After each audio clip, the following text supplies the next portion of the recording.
How do I flip the screen to show my family? I don't know how. Oh! My phone just unplugged.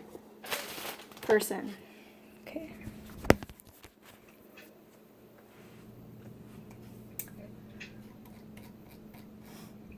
Everyone doesn't want to embarrass themselves. Everyone has a fear of embarrassment.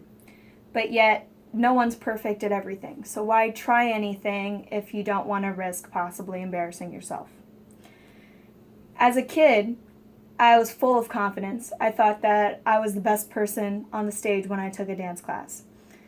But growing up, I stopped believing in myself, and so when I took a dance class again, every time I wasn't the shining star in the classroom and I made a mistake, I would cry about it in front of my peers and my teacher. But by the end of the semester, I wasn't crying anymore.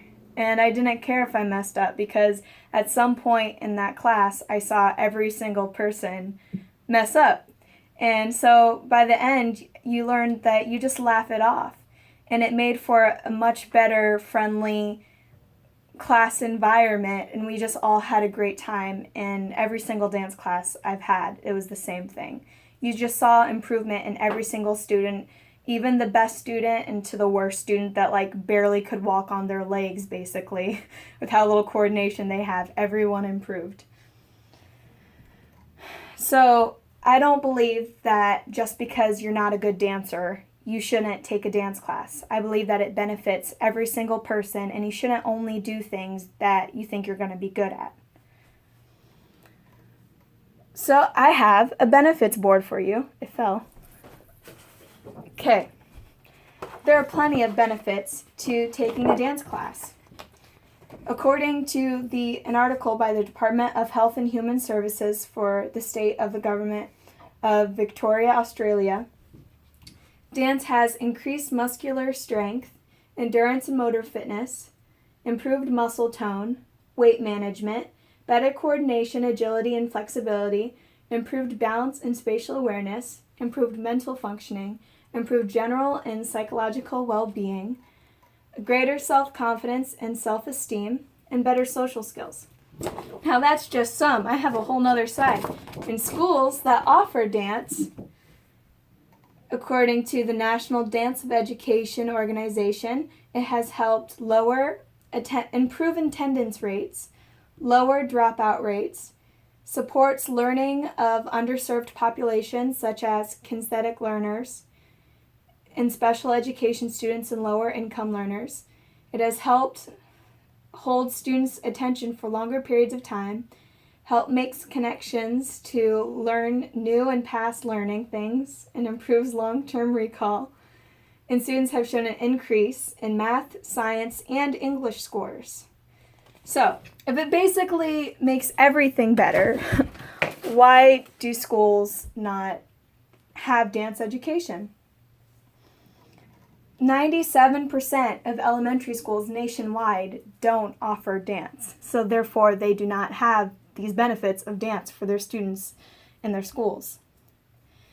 Well, why is this? Well, a big problem is lack of money. Schools with the least funding for the arts also have lower scores in math, English, and science, and those are the schools, the ones with the least fundings, that are the ones that could really use this benefit of dance. And so here are some other problems other than funding. One is gender expectations. Karen Pager, she's a professor at IUSV. She's taught there for many, many years.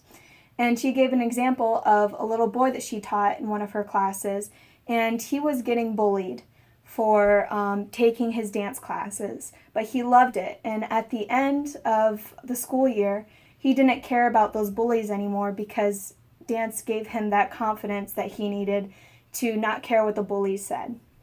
According to the research collected by Nelson and Bridge, dance can help restore joy and stability in troubled lives and ease tension in schools disrupted by violence and bullying.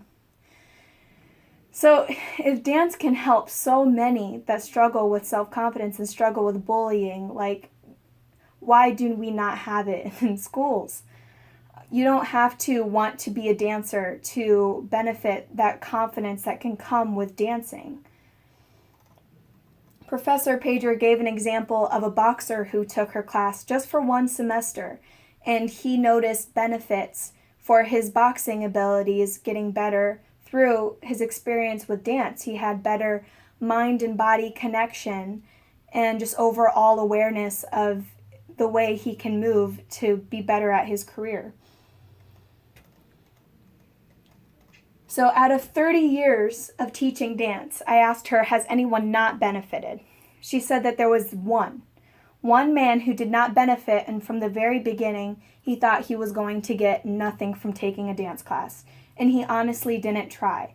So he didn't benefit anything, and that would be the same for if you took a math class, a science class. If you just don't try at all and think that it's not going to help, then you're not going to get all of those benefits from learning it.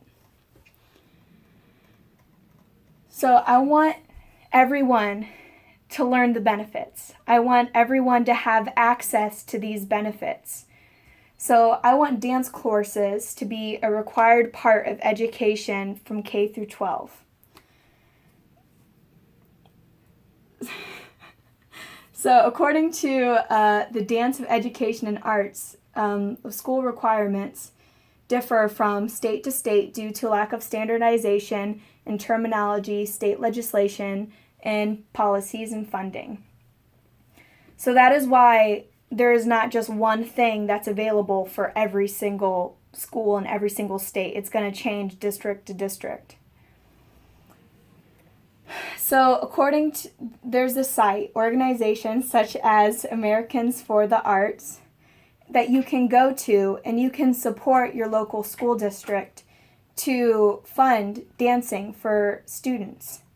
You can write to your state leader or your local district leader, and you can tell them about this importance. And you can yourself support your schools by attending events that are for the arts, or you can just write about how much dance should be a part of the program and just speak passionately. So I believe that if we all did this, it will be a brighter future for students of all kinds of ways.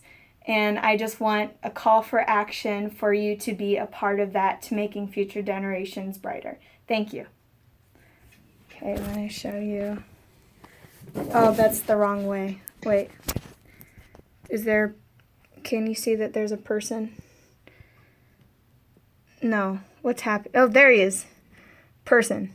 Okay. Yeah.